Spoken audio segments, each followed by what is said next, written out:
ভালো মুহূর্ত, সুন্দর কাটানো দিনগুলো তাড়াতাড়ি যেন জীবন থেকে চলে যায়, আর কষ্টে ভরা দিনগুলো জীবন থেকে যেন যেতেই চায় না। আসসালামু আলাইকুম। কাছে ও দূরে যে যেখান থেকে আমার ছোট্ট ভিডিওটি দেখছেন, আশা করি আল্লাহর রহমতে ভালো আছেন। আলহামদুলিল্লাহ, আল্লাহর রহমতে আমরাও ভালো আছি। সকালে বিছানা গোছানো আমার জন্য যেন যুদ্ধক্ষেত্রে জয়ী হয়ে আসার মতো অবস্থা। যার ঘরে এমন একজন আছে, সে কি আর বিছানা গুছিয়ে রাখতে পারে? যখনই বিছানা গুছাবো সে এসে হাজির, কোনোভাবেই আমাকে বিছানা গুছাতে দেয় না। এই যে বিছানা গুছিয়ে রাখছি, একটু পরেই দেখবো এলোমেলো হয়ে আছে সব কিছু। বালিশগুলো ফেলে দিবে, কাঁথাগুলো ফেলে দিবে, কোনোভাবেই আমি বিছানা গুছিয়ে রাখতে পারি না। যাদের এমন বাচ্চা আছে তারা কিভাবে বিছানা গুছিয়ে রাখে না আমাকে কিন্তু জানাবেন। এতদিন শীত অল্প অল্প ছিল, হালকা কাঁথা পাতলা কম্বল দিয়ে কাটিয়েছি, কিন্তু এখন ভালোই শীত পড়েছে। এর জন্য ভাবলাম কম্বল কাঁথাগুলো নামিয়ে নিই। বাবুর জন্য এই কম্বলটা নামিয়ে নিচ্ছি, আর আমাদের জন্য একটা কমফোর্টার নামিয়েছি। বাবুর এই কম্বলটা এত পরিমাণের সফট, মনে হয় আমি একটু গায়ে দিয়ে থাকি। এটা এত পরিমাণের ওম হয় যা বলার বাহিরে। এটা আমার মেয়ের ছিল, এখন মেয়ে বড় হয়ে গেছে, এখন তার ছোট ভাইকে এটা দিয়েছি। এটা ব্যবহার করলে খুবই ওম পাওয়া যায়। বাচ্চাকে দেখা যায় যদি আমি গায়ে দিয়ে দিই, একটু পরে গায়ে হাত দিলে টের পাই না যে গায়ের উপর কি দিয়েছি, এত সফট। তো খাট তো গুছিয়ে নিয়েছি, আর সকালে জায়ানের যত কাঁথা ছিল এগুলো আমি ধুয়ে দিয়েছিলাম, এগুলো সব শুকিয়ে গেছে। এখন শীত চলে আসছে, তাই জায়ানের যত ছোট কাঁথা ছিল সেগুলো আমি উঠিয়ে রেখেছি। আর যে কাঁথাগুলো একটু মিডিয়াম সাইজের, মানে একটু বড়, সেগুলো এখন শীতে ব্যবহার করব। এর জন্য এগুলা উঠানো ছিল, এগুলো একটু ধুয়ে নিয়েছি। দেখা যায় শীত চলে আসছে, এখন ছোট কাঁথায় হয় না, একটা উল্টানো দিলেই কাঁথাটা সরে যায়, তাই একটু মিডিয়াম সাইজের কাঁথা নিয়েছি।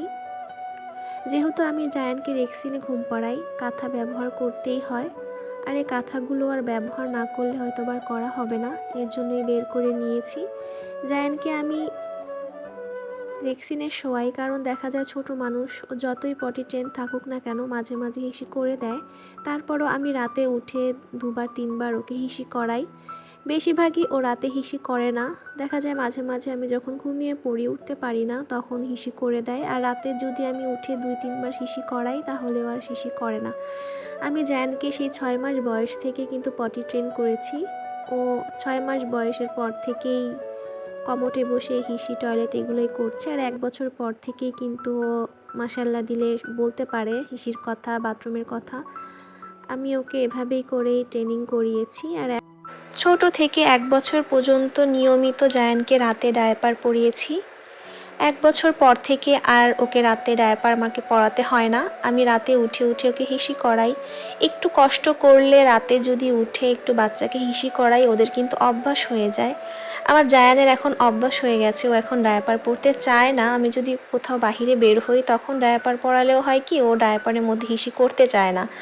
আর রাতে যদি আমি উঠে হিসি করাই, কিংবা ও যদি রাতে ঘুমিয়ে যায়, তারপর আমি বারবার জিজ্ঞেস করি, বাবা হিসি করবেন? ও কিন্তু ঘুমের অবস্থায় আমাকে উত্তর দেয় যে হ্যাঁ হিসি দিব। আমি কিন্তু উঠে ওকে হিসি করাই। এখন থেকে আমার আর ডায়াপার লাগে না। দেখা যায় যে ডায়াপারের খরচটাও কিন্তু বেশি, একটু কষ্ট করে পটি ট্রেন করলে কিন্তু ডায়াপারের খরচটা থেকেও আমরা বেঁচে যাই। তো এই যে দেখুন, এখন কিন্তু মেয়ের যত শীতের কাপড় চোপড় আছে এগুলোও নামিয়ে নিয়েছিলাম। এখন এগুলো ভাঁজ করে র্যাকে রেখে দিব। আর যত গরমের সময় কাপড় চোপড় আছে সেগুলো থেকে কিছু কমিয়ে নিয়েছি, আর শীতের কাপড় চোপড়গুলো বের করে নিয়েছি। যে দেখা যায় যে বেশি হিজিবিজি হয়ে গেলে কাপড় রাখা যায় না, শীতে কাপড় চোপড় একটু বেশিই দরকার হয়। এর জন্য গরমের যে কাপড় চোপড়গুলো আছে ওগুলো থেকে কিছু কিছু কমিয়ে নিয়েছি, শীতে যেগুলো পরার মতো সেগুলো রেখে বাকিগুলো আমি সরিয়ে নিয়েছি। এখন যত শীতের কাপড় চোপড় আছে এগুলোই র্যাকে রেখে দিচ্ছি। সবার উদ্দেশ্যে একটা কথা বলে যাই, এতক্ষণ ধরে যারা আমার ভিডিওটি দেখছেন কিন্তু ছোট্ট একটি লাইক করতে ভুলে গেছেন, আশা করি আমার ভিডিওতে লাইক কমেন্ট করবেন এবং আমার চ্যানেলটি সাবস্ক্রাইব করে রাখবেন। আপনাদের সহযোগিতায় কিন্তু আমি অনেক দূর এগিয়ে যেতে পারবো ইনশাল্লাহ। দেখা যায় যে আমার ভিডিও কোয়ালিটি তো ভালো না, হয়তো আমি ভালো করে ভিডিও করতে পারি না আপুদের মতো, তবে চেষ্টা করছি ইনশাল্লাহ। চেষ্টা করতে করতে একদিন পেরে যাব। তো দয়া করে চ্যানেলটি সাবস্ক্রাইব করে রাখবেন, লাইক কমেন্ট শেয়ার করবেন। আশা করি এর চেয়ে ভালো ভিডিও আপনাদের মাঝে দিতে পারবো। তো এখানে বাবুর যে শীতের জুতোগুলো আছে সেগুলো আমি বের করে নিচ্ছি। বাহিরে বের হতে চায়, এর জন্য বারবার জুতো পাল্টিয়ে দিতে হয় ওকে। শীতের জন্য শীতের জুতাগুলো কাছেই রেখে দিয়েছি। র‍্যাক গুছানো হয়ে গেছে। তো ভিডিওটি এই পর্যন্তই। সবাইকে আসসালামু আলাইকুম।